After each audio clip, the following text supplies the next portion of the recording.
apa ya, jatuhkan kehormatannya. Jadi karena itu jadi saya tidak bisa tinggal diam dan harus menindaklanjuti.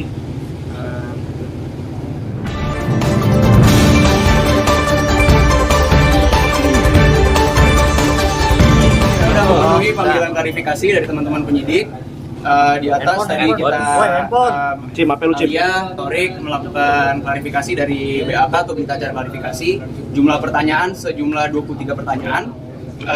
Lingkup dari pertanyaan kurang lebih ya seperti tadi saya bilang mengenai dugaan tindak pidana yang kita laporkan, yaitu pasal 27A Jungto pasal 45 ayat 4 Undang-Undang Nomor 1 Tahun 2024 tentang ITE dan garis miring atau pasal 310, pasal 311 dan pasal 315 KUHP.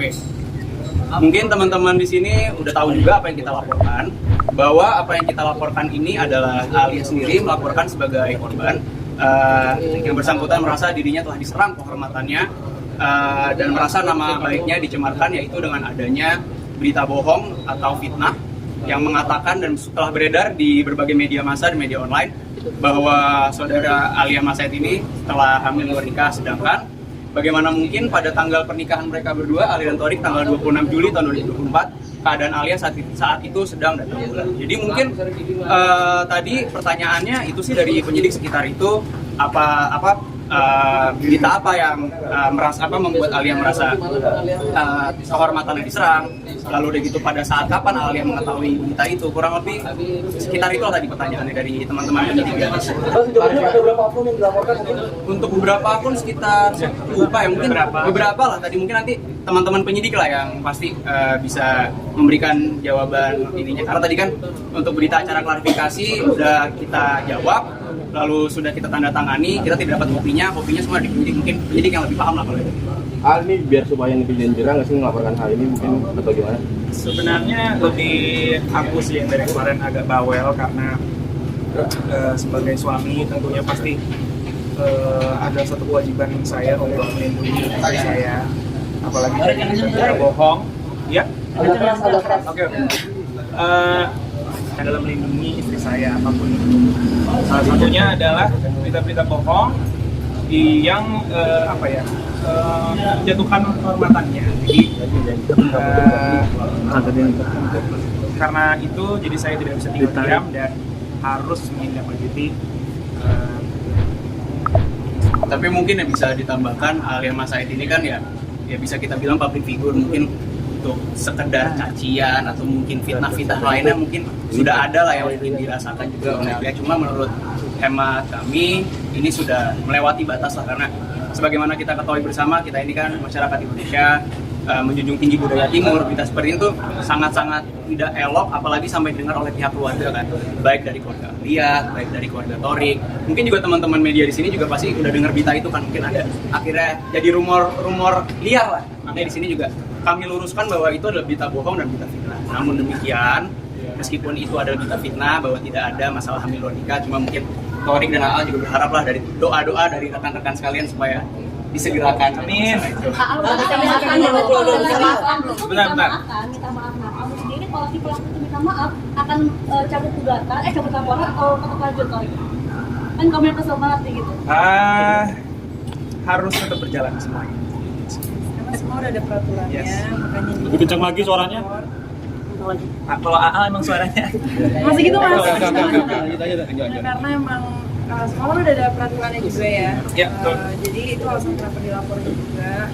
Untuk pelajaran juga supaya kedepannya tuh banyak yang lebih berhati-hati mau membuat berita pun, jadi harus ada faktanya. Sampai penjara dong mungkin. Itu nanti biar dari teman-teman penyidik lah, kalau masalah itu kan sebetulnya di luar kapasitas kami ya hanya sebagai Alia, sebagai warga negara Indonesia memiliki hak untuk melaporkan dugaan tindak pidana yang sudah barang tentu merugikan dirinya. Untuk masalah tadi, kalau teman-teman hanya sampai di penjara dan lain-lain gitu ya, kita kembalikan kepada kawan-kawan penyidik untuk diproses secara menurut ketentuan hukum yang berlaku. Tapi apakah mengganggu adik kamu atau pekerjaan seperti itu? Udah pasti itu kan menyerang kehormatan ya. Iya. Kan membuat kita itu kan hamil di luar nikah, apalagi pada saat hari pernikahan itu kan masih dalam bulan. Jadi itu udah menyerang penyalahgunaan kehormatan, terus kan takutnya berimpact juga untuk pekerjaan kedepannya dan udah pasti sih. Ya yang paling jelas sih, yang paling saya sesalkan itu kenapa bikin berita seperti itu. Terus dari mana dia dapat berita seperti itu yang apa ya, sangat tidak punya etika lah bikin berita kayak gitu. Padahal kan kita kita adalah orang Indonesia yang apa itu, budaya untuk Menjunjung tinggi budaya. iya, budaya itu pun kita tinggi, pasti harus sesuai. Tapi dia udah bisa maafkan, ini udah ada yang meminta maaf langsung ke Alia atau Korek gitu. Baik. Belum sih, makanya kenapa juga kita melakukan ini sih. Kalau misalkan dari awal Ya, pokoknya ya intinya kami melaporkan ini karena Alia sebagai korban merasa dirugikan dan berdasarkan pasal 45 ayat 5 Undang-Undang ITE itu memang Alia memiliki hak sebagai warga negara Indonesia atau sebagai korban untuk melaporkan dugaan tindak pidana ini. Ancamannya apa mungkin? Untuk ancaman pidana itu apabila ini memang betul fitnah itu adalah 4 tahun penjara. Jadi sebetulnya kalau kita kembali lagi kepada Undang-Undang ITE, barang siapa yang menyebarkan berita bohong ini, mereka ini akan diberikan kesempatan untuk membuktikan bahwa apa yang mereka beritakan ini benar. Tapi silakan saja nanti kalau misalnya para akun-akun yang kita laporkan ini nanti sudah dipanggil, nanti diberi kesempatan oleh teman-teman penyelidik atau nanti mungkin perkara ini bisa lanjut sampai penyidikan, bisa memberikan bukti bahwa Alia benar hamil luar nikah, silakan saja monggo.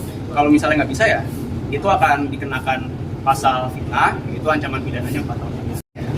di sini kan banyak perempuan juga ya, pasti kan juga bisa merasakan gitu. Kalau misalkan difitnah seperti itu, pasti kalian juga akan merasa sedih, apalagi kan ini banyak keluarga yang termasuk juga ya dalam pemberitaan ini.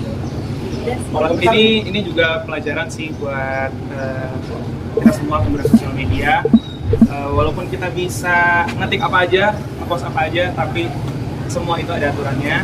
Semua itu karena kita tinggal di negara hukum, pasti ada money kalau misalnya kita bisa membantu. Berbijaklah menggunakan media sosial ya sih kurang lebih. Mau tanya respon dari keluarga sendiri setelah mengetahui dengan adanya berita hamil di luar negeri, seperti apa? Keluarga besar Pak. Betul.